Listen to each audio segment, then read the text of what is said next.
Thank you, Mr. Gaddy. Thank you, Randy. I met Mr. Gaddy back at the Lost Generations cast. I think You did? First time I ever met him. Awesome guy. I came in, I got to the mic, and I got a chance to speak. And I thought, you know, I don't wear a bag over my face, and I don't cover my identity because I don't have anything to hide. God is for me, and I don't care if y'all are against me. I was a member of a very atrocious gang called Crips. Started in 1968. Let's set the record straight. Stanley Tookie Williams was a close friend of mine, personally close. When he was executed, it touched me so bad that I said, I got to do something. But before I started creating this model that I created myself because I couldn't get a job either. I don't have felonies because I knew people in high places. Not what I knew, is who I knew. And they helped me get past that. I should be in jail right now, but I'm not. I'm here to talk about it. And I give myself to people that need to hear my story so that I can be a prevention so that you don't have to go to that next place. I have misdemeanors. And I can get through a job as long as they do a state criminal background just within that state, they don't find nothing. But once they start fingerprinting me and asking me my mother's maiden name and doing the NCIC, I'm through with money. So I was tired. I was tired of being sick and tired of being tired. So I said, you know what? Somebody got to help me because this is not Los Angeles, but it's also familiar. What's going on here now, I saw 27 years ago when I was involved. It's here now. It's clear, and it's a present danger. People are in denial. They need to wake up. A lot of our young men today do not even know how to tie a necktie. That was like taught in my home. We knew how to tie a necktie. We knew not to wear a dress that you could see through. We had to put a slip on, a brassiere on, a girdle if you had too much stomach. Mothers do not, it's not, I'm not trying to put this all on the mothers of the church because they didn't drop the ball. We did. Because the parents before us told our children, if you get in trouble, Miss Ella B, Miss So-and-so gonna beat you before you get home, then I'm gonna tear you up. We told them, don't touch my child. Bring my child to me. I'm the only boss in this house, but we dropped the ball. And our children lost respect for the elderly people. They lost respect for their ministers, their teachers, their mentors, people like me. Oh, she was a gangbanger, a drug addict, a criminal. Don't believe her.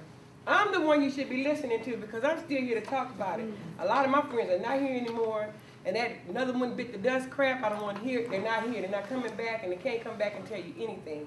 But me, I'm here to tell you about it today. I have a friend that wrote books to save children, took $150,000 back, was partnership with Arnold Schwarzenegger, shook his hand, was getting ready to take his title as Mr. Universe.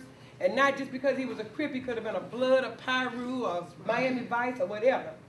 He still gave back, redeemed himself the way I did. I'm renounced and redeemed. He didn't get a chance to come back and shake hands with you wonderful people here today. They told him, they gave him awards from the president. He was a Nobel Peace Prize nominee 6 times. And 3 months after he was given all these nominations, he was killed. His son was in prison. So I'm gonna tell you, prison's not the place for you, for no one in this room. But if you're in there, work your way out and redeem it and do something good with it because you have something to share with somebody else now. His son was in prison with him. Not on death row. His son was on death row. No, wait a minute, let's get this right. Tookie was on death row, and his son had life without. At his closing hours, at the 11th hour, he could not shake hands with his son, give his son a hug, because 2 felons cannot be in the same place at the same time. So I'm telling you, in order for us to make this work, we all need to get together in partnership, not with just our children. We have a lot of adults still out there suffering too. If through you, what happened to you, through your eyes, through your heart, you can share it, then we can move. We can't move if you keep it inside. So I appreciate this crowd here today that's sharing, because that's the only way. That's the only way it's going to work. When you get it out of your gut and give it to somebody else, you're freeing yourself from what was holding you down. You're taking shackles off your feet and bondage away from yourself, and you're giving yourself to a higher power. Mine is God. I hope that's yours too. Thank you. All right. Yeah.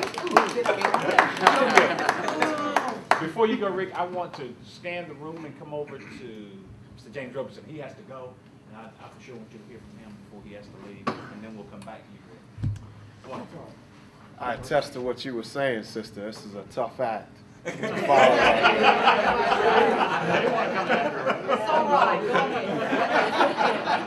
I ain't from LA, you know what I'm saying? I'm from New York, though, so we'll try. I was born in Alabama. Okay. All right, I understand. I work for an organization called Jobs for Life, and we are a ministry that we want to be able to ignite the church around this issue. The issue is that, as we all well know, recidivism is at 70% at this point in time.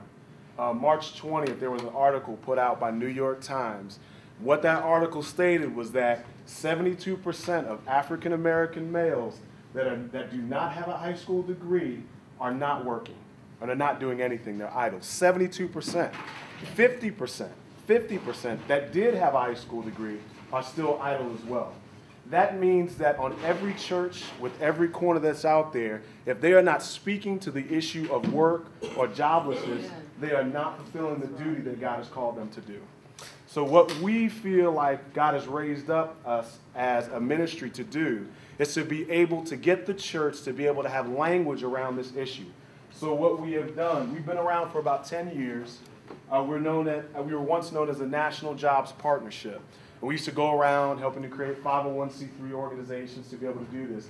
But we said, you know what? If we continue to create 501c3s, we can just get so much work done.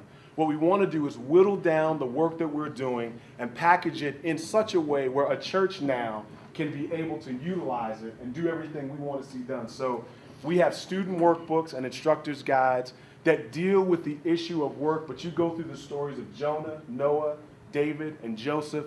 You're pulling out ideas on character, integrity. So when we talk about Joseph not connecting to Potiphar's wife, we're then saying there's two reasons why he didn't do that. One, he respected his earthly boss, Potiphar, but he also knew that he had another boss who was God in heaven. So we recognize that the church already has the work language to speak towards this issue. They're just not ignited around looking in Philemon and looking in Genesis, where it sees that Adam was working in the garden. It wasn't sin to work, but it was actually something spiritual to work.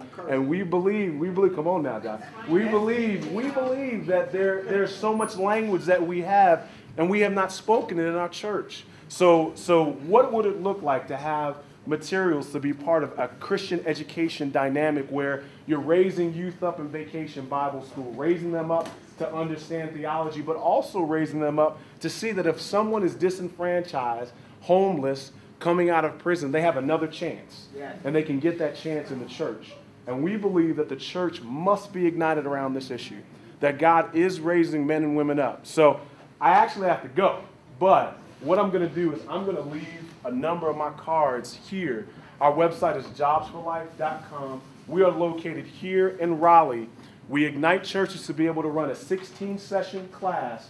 We also partner to be able to get businesses in this area to help us at least be a part of the interview process and coming into some of those training classes there at the church.